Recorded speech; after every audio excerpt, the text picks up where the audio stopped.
Hey guys, Artie Klein, Average Picker. So we're going to be picking another Jeffery Post lock. This one is number 38. Originally planned to pick a Den Brass lock, but in setting up for the video, I had a few issues with it. I think I know what's going on, but we'll address that when we get to it. But I figured, let's grab another one of these Jeffery Post locks and see if we can't get into it. I am also still waiting on that lock from Canada, man. Hopefully it's gonna get here soon. It feels like it's taking forever. I guess that's what happens when you're waiting on something.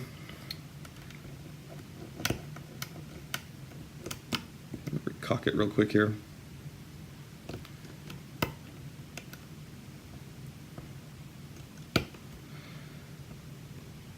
Yeah, I guess I like the simplicity of Jeffery Post's numbering.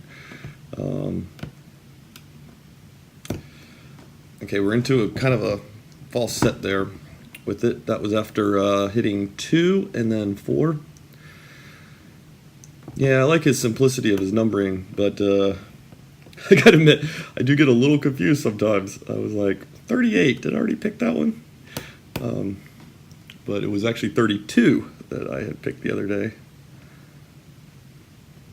Having a little bit of trouble on pin 1. I may have my tensioner wedged against it,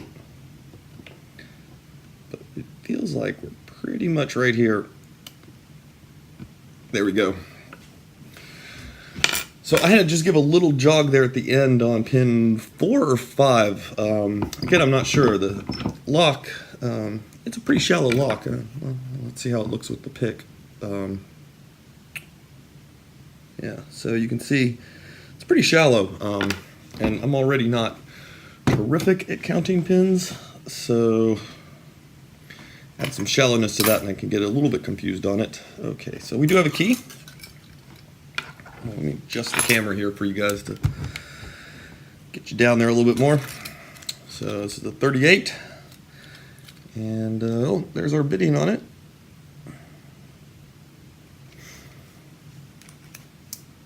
So relock it, and yeah, works good. Oh, where did I throw it? Yeah. Got a C-clip. We'll knock that off with the edge of the follower, hopefully. Oh, that guy's really in there.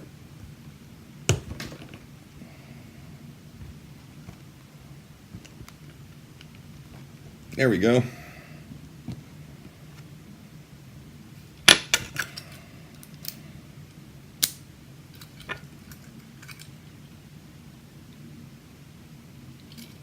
If we just run it right down that edge, we should be able to get it. I know. I need to be using my new shims. That would be the safe play. Plus, we've got them. Kind of almost anxious for a lock to shim. Okay, so we can go. One seems to be. Oh, I'm putting some pressure on the key there. So yeah, there we go. They're all sitting really good and flush. Nope. One is just sticking up, so we'll go ahead and pull it out, and it looks like a standard. 2, we have a kind of reduced diameter at the top pin, like a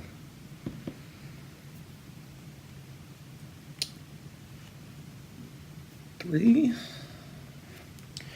Yeah, I think it looks like Jeffery kind of. I mean, I don't know. I don't know how many locks he's got floating out there. It looks like he. Oh, that was 5. It looks like he kind of does what I do on the key pins, which is you just almost always cut some kind of little lip on it, just in case, just throws in one more hurdle should it overset, and it doesn't really seem to affect the lock at all.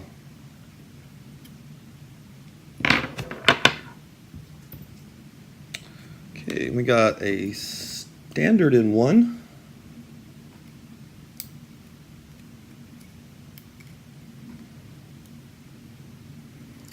And kind of a barrel in two. And looks like a standard in three.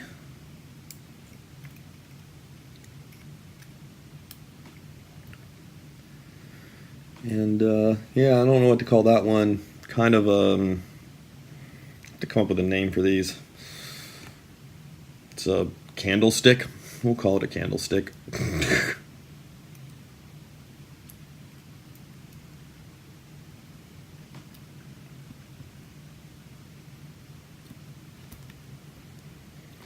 Okay. Little tiny spring in chamber one. And do we have any threading or anything? Doesn't look like it. Yeah, nope, we're all good. Let's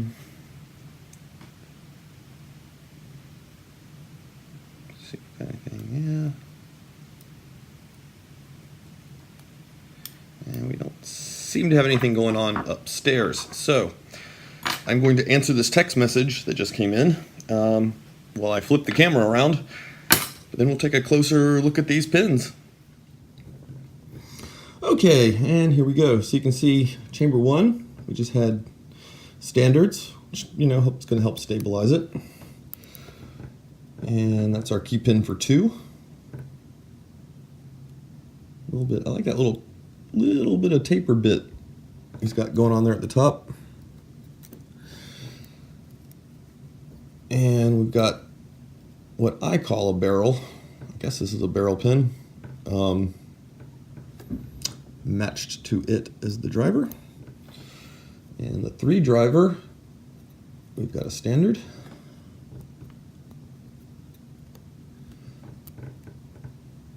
And there we go for the key pin. But this is what I'm talking about. Like, I always just try to cut something, you know, pretty much on almost all of them. Though I will sometimes do a chamber thing. I'm not saying that's the greatest way to go because I'm not the greatest challenge lock maker, but it just seems like it's, you know, making that little cut just seems kind of worth it. And there we go on. That's really steep, man. You don't want to get into that one. Getting overset. It's matched to this guy. And this is what I was saying. I'm just going to call him a candlestick. Reminds me of a candlestick. It's kind of a spool with that element in there. It's not quite barreled. And let's look at this guy. This is an interesting one. Oh, that's really neat. I don't know what. I guess if the one guy's a candlestick, that would be a lamp with a shade on it, right? You could set up a little dollhouse and stick that on the table. And he was matched to this key pin. I think we got some graphite, I guess, is what we're dealing with here. It's an interesting, it's almost got like a serration cut. It runs a little lopsided around it. It's kind of interesting.